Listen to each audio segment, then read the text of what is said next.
சண்டேனாவே நமக்கு ஏதாவது அடித்து சூப் வச்சா தான் தூக்கம் வரும் இல்லைங்களா. ஆனால் இன்றைக்கி என்ன ஆகிட்டுன்னா, அப்பாவுக்கு வாயெல்லாம் புண்ணாக இருக்குன்னு சொல்லிட்டு காலையிலே அகத்திக்கீரை கொண்டு வந்து கொடுத்துருந்தாங்க.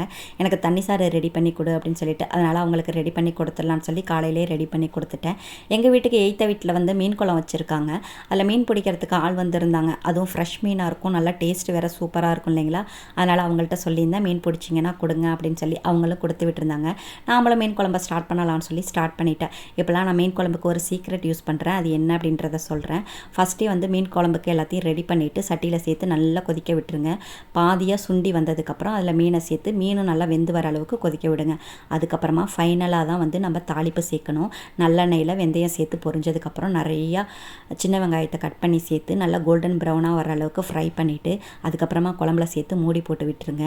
உடனே வந்து ஓப்பன் பண்ணக்கூடாது. கொஞ்சம் நேரம் கழித்து ஓப்பன் பண்ணிங்கன்னா அவ்வளோ ஒரு மணமாகவும் டேஸ்ட்டாகவும் இருக்கும். எனக்கு இந்த மெத்தடு ரொம்ப பிடிச்சிருக்கு. உங்களுக்கு பிடிச்சிருந்தா வேணால் ட்ரை பண்ணி பாருங்கள்.